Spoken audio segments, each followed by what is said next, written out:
Got some interesting action in the silver market today. The price is coming under some pressure.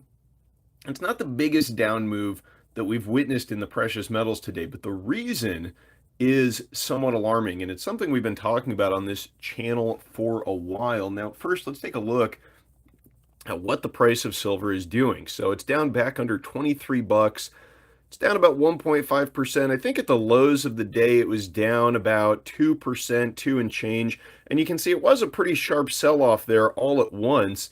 And one of the very notable things today, it's not just that the price of silver is down, but the price of just the markets across the board are much lower today. You can see all the major stock indexes here in the red. Crude oil is in the red. Did silver fall because of jobs data? That's what I saw in the chat there. Well, a lot of it had to do with some notes that were released by the Federal Reserve. But it's not just the notes that were released. It was the market reaction to those. And we're going to get into that in just a moment. Now, I did take advantage of this decline in the price of silver. I pulled the trigger on some 90% silver from SD Bullion. Buy your gold and silver from SD Bullion. Right now, new customers can get gold or silver at spot by visiting sdbullion.com/new. So, the price of silver is falling, and the reason is a little bit concerning. So, let's get into that because this is something we all need to be paying attention to. So, we've got the Fed releasing these notes from their FOMC meeting. And this has kind of spooked markets in general. You can see a lot of stuff in the red. But very notably, it's not just the fact that things are selling off. It is that interest rates are rising. This is the 10-year treasury yield. So you can see this is moving up significantly at the time we are seeing markets sell off. Now, this is something I've been warning about in recent videos, is the potential for a significant rise in treasury yields. And it looks like that is what we are witnessing. Now, this is the 1-month chart, just to kind of give you an idea of what is occurring here with rates. But if we zoom out to the 5-year chart of the 10-year yield here, we can see that this has been a significant move up from the 2020 pandemic period when the Fed was keeping rates artificially low. They were buying tremendous amounts of government bonds to keep the yield on these treasuries low. And the highest level, whoops, I'm going to this interactive chart on Yahoo. That's not what I wanted. I just wanted to show that this rate is now the highest that it has been since October of 2022. So that is very significant. You can see to get to a period of time when the 10-year yield was higher than it is today following this move up, you've got to go all the way back to October of 2022. Now, the fact that these yields are moving up this way is a little bit concerning. I mean, I think it shows that we are on the verge of a significant economic event here, that we are heading into a deep recession. And I do believe these rates are going to continue to move higher until something happens, until the Fed intervenes. And I think that they are going to be forced to do so. Now, we're going to get into that. I want to show you guys some charts to show you exactly what I'm talking about here and get into some of the data. But I'm kind of curious, now that we've got a few people in the live stream, we've got about 92 people and 98. Thanks for joining, everybody. Please do smash that like button if you are watching. And I'd like to get just some feedback from the audience. This $21 face for junk silver, that's for 90% US silver coinage. Do you think that that is a good price? Is anybody else stacking this stuff at this price? Or do you still think premiums are too high? Let me know in the chat. Give me a Y if you think that it's a good time to be stacking constitutional. Give me an N if you are still going for lower premium stuff. I don't know, maybe some kilo bars or something like that, the lower premium forms of silver. It seems to me that now that the premiums have come down a little bit, now is a good opportunity. And one thing that seems to happen with this junk silver is we get a little bit of relief on the premiums, and then in short order, we get some kind of an event that drives them way back up. Russ says paying 19x in my area. Yeah, I've heard a few folks say that their local coin shops have constitutional for 19 or 20x. SD Bullion has got the best price I've been able to find online for about 21x.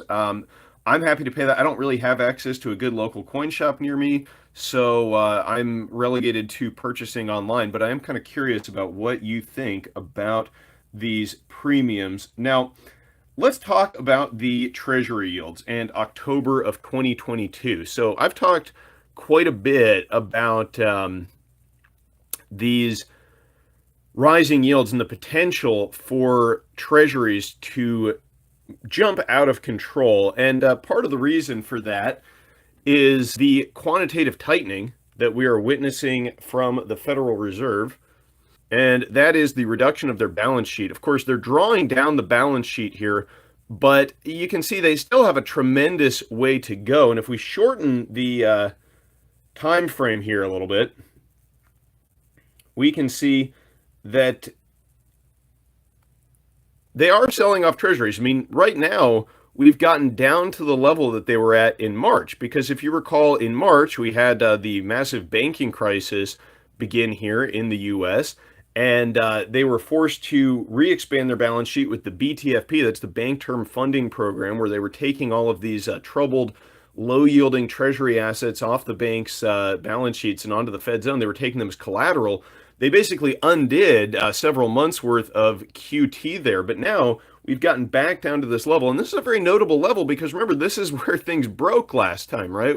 As part of their QT. As soon as they got down to this $8.3 trillion level, we started to see banks fail, and that had to do with rising treasury yields, because as these U.S. treasuries go up, the yield on the new bonds goes up.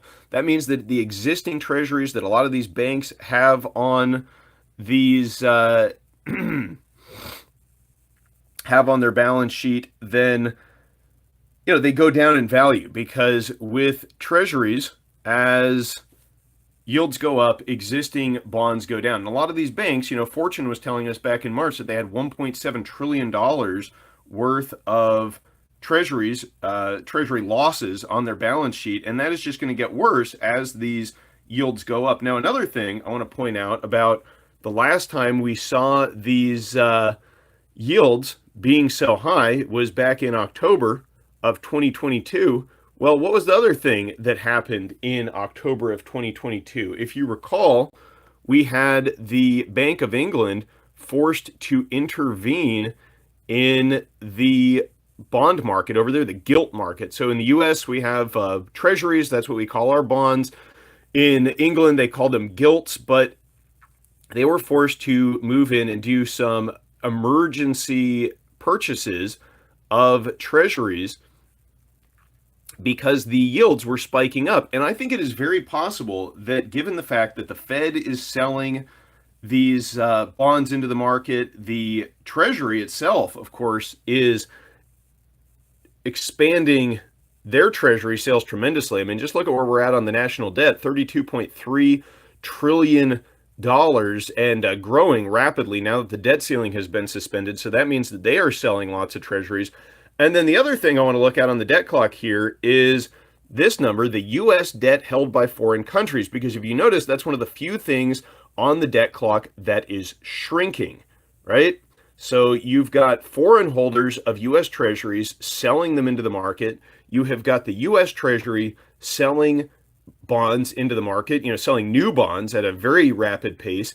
And then you have got the Federal Reserve also selling bonds into the market. And this is driving treasury yields way up. And now, I mean, you can see what happens in markets when the treasury yields spike up. You have got markets across the board in the red, and we are on the verge of a massive recession here. I mean, anybody who's paying attention, we've got these extremely high levels of unemployment, extremely high inflation. I did think that this headline was kind of funny. I just want to touch on this briefly. This is this whole Bidenomics thing. This is a Fortune headline. Wall Street buys into Bidenomics, with top economists at Goldman and other banks saying we really could dodge a recession. Yeah, so this is this term that the, let's see, the administration has come up with here, Bidenomics, and I think I'm hitting a paywall on this Fortune article, but we get the relevant stuff here in this synopsis. They're taking a victory lap, the president and the administration, claiming bragging rights because they have brought inflation down from 9% to around 4% and a 3.7% unemployment rate, the lowest since the 1960s. I try not to get into the whole left-right paradigm too much. I think largely that is like a divide and conquer kind of thing. But I mean, this is just over the top, right? Claiming victory for this economy that we have that is extremely weak, and that, ultimately, I think the Fed is going to be forced to bail out. Now, from the other side of the spectrum, we've got this blog here, the Washington Standard. Now, to be fair, I do think this is a bit of an extremely right-leaning media, but I just want to look at this headline here. It says more than 105 million working-age Americans do not have a job right now. Yeah, that is an interesting fact, right? 105 million working age Americans do not have a job. I mean, what do you think about that? Let me know in the chat. Now, like I said, this is a right-leaning piece. This is not some mainstream media blog. This is just some kind of right-leaning blog. So we can expect them to paint a nasty picture of the economy. But, we don't have to just take the administration's word for it. We don't have to take the Washington Standard's word for it.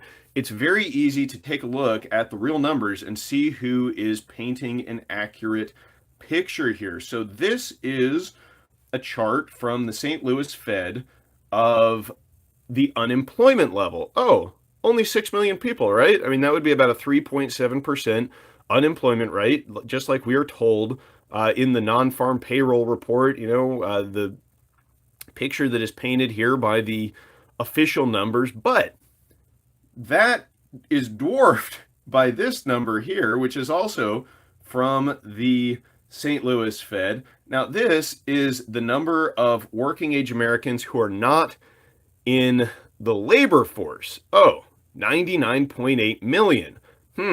So that kind of throws that whole 3.7% unemployment number, just throw it out. It doesn't mean anything because you've got 6 million people not working. Those are the ones they count for the unemployment. But then you've got this not in the labor force number. And, this is a great way for them to massage these numbers, make the economy look a lot stronger than it is. They will tell you that you've got 6 million people who aren't working, but then these 99 million people, they're not looking for work right now, so they don't count, right? They're just, forget about them. Don't worry about that. They don't mention this number, but close to 100 million Americans who just have given up or not working. They're not looking for jobs. And I mean, when you look at this chart of the total working age population, 208 million or so Americans who are capable of working, 15 to 64, you realize that the real unemployment number, I mean, it's almost half of the workforce, or it is more than half of the workforce, the potential workforce, that is out of work. They're not contributing to anything. So, yes, it's easy to take a victory lap when you are cooking all of the economic numbers, but, the markets are not going to corroborate that story for long, right?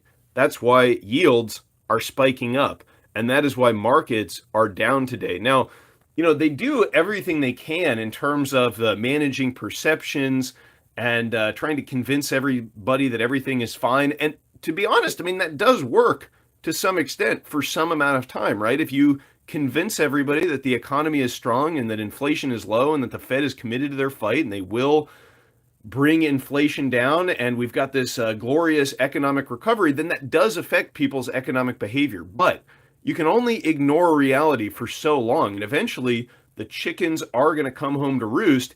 And the fact that these markets have kind of been artificially bolstered by this, information campaign, this propaganda campaign, let's call it what it is, it means that the inevitable collapse is going to be that much worse. And when it becomes apparent to investors at large the status of this economy, I think that we're going to have a tremendous amount of pain. And then the Fed is going to be forced to intervene, just like when the Bank of England was forced to intervene back in October. Of course, the US Treasury market, much bigger than the UK gilt market, so the scale of the intervention is likely to be drastically larger.